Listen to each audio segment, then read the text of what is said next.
বিএনপির ভারপ্রাপ্ত চেয়ারম্যান তারেক রহমান ঘোষিত রাষ্ট্র মেরামতের ৩১ দফা বাস্তবায়নের জনমত গঠনের লক্ষ্যে ব্রাহ্মণবাড়িয়ার নবীনগরে লিফলেট বিতরণ, গণসংযোগ ও পথসভা অনুষ্ঠিত হয়েছে। ব্রাহ্মণবাড়িয়া প্রতিনিধি জহিরুল ইসলামের পাঠানো প্রতিবেদনে থাকছে বিস্তারিত।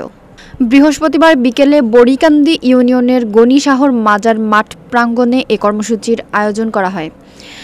এতে ইউনিয়নের শত শত নেতাকর্মী অংশ নেন। অনুষ্ঠানে সভাপতিত্ব করেন বড়িকান্দি ইউনিয়ন বিএনপির সিনিয়র সহ সভাপতি খলিল মেম্বার। প্রধান অতিথি ছিলেন জেলা বিএনপির উপদেষ্টা মোহাম্মদ ফারুক মিয়া। বিশেষ অতিথি হিসেবে উপস্থিত ছিলেন নবীনগর পৌর বিএনপির সহ সভাপতি মোবারক হোসেন ভূঁইয়া, প্রচার ও প্রকাশনা সম্পাদক গোলাম হোসেন মাস্টার, পশ্চিম ইউনিয়ন বিএনপির সভাপতি লিটন মেম্বার, জেলা ছাত্রদলের সাবেক বিজ্ঞান ও প্রযুক্তি বিষয়ক সম্পাদক এহসানুল হক মীর রিয়াদ এবং ইউনিয়ন বিএনপির সিনিয়র যুগ্ম সাধারণ সম্পাদক কাবিল কুদ্দুস সহ অঙ্গ সংগঠনের নেতারা। অনুষ্ঠান সঞ্চালনা করেন ইউনিয়ন বিএনপির সাধারণ সম্পাদক নাসির উদ্দিন।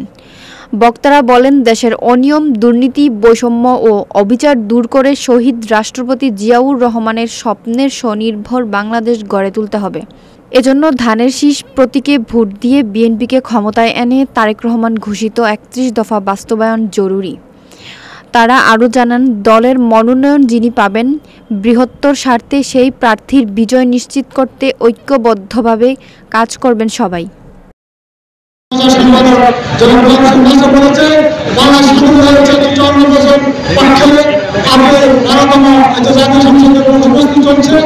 আমরা এই পর্যন্ত বাংলাদেশ স্বাধীন হওয়ার পর আমাদের নবীনবাসী কি পেয়েছি, আমরা কি আশা করেছিলাম আর কি পেয়েছি। আমাদের প্রতিবেশী বাঞ্ছাপুর দেখেন, কোন অর্থনৈতিক এবং সামাজিক বিভিন্ন অনেক জীবন ছিল এবং যোগাযোগ জীবন ছিল, তারা কোথায় আর আমরা নবীনগর ছিল। আমরা স্বাধীনতার আগে নবীনগর ছিল, এখন সেই নবীনগরে দাঁড়িয়ে আছে।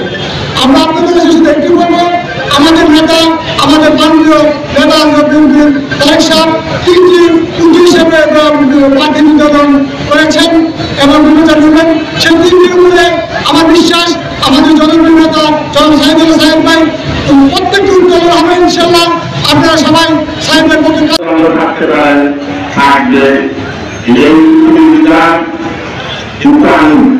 বিশেষ করে নবীনগরে সর্বস্তরের নেতৃবৃন্দকে অনুরোধ করব, যাতে আমাদের মধ্যে ওনারা কোনো গুরুত্ব রাখেন। আমরা যাতে দুর্নীতি আছি, সবাই যাতে কাজে কাজ মিলাই করতে পারি। এলাকার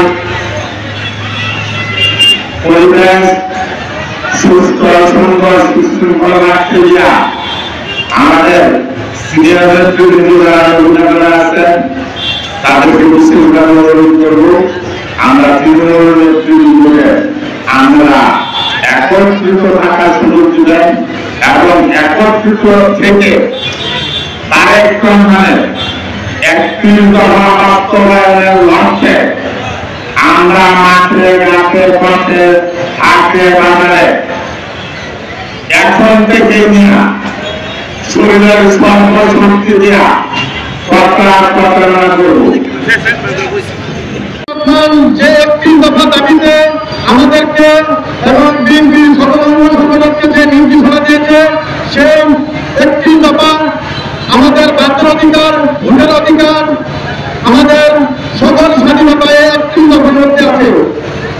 আসলে আমরা এই ১৭ বছর আমরা যারা বিএনপি না শুধু সাধারণ জনগণ সহ যারা নাকি এই স্বৈরাচার শাসকের ভুক্তভোগী, আমরা ৩১ দফার থেকে আমরা ইনশাল্লাহ সবকিছু পাবো স্বাধীনতা। পাশাপাশি আমার এক ভাই আপনাদের ইউনিয়নের সন্তান উপজেলা বিএনপি সহসভাপতি ওনাতে কথাটা বলে গেছেন যে বড়িকান্দি এবং দুইটা ইউনিয়ন আমরা শুনছি জন্মের চেষ্টা করতেছে। তো আজকে আমার আহ্বান রাখবো, আমরা বলবো আসলে আমাদের সাথে যোগাযোগ করবে, আপনাদের এই শুনানিতে যতটুকু সহযোগিতা করা লাগে আমার নেতা করবে ইনশাল্লাহ। আমি আমার নেতাকে আপনি দিব। মনে রাখবেন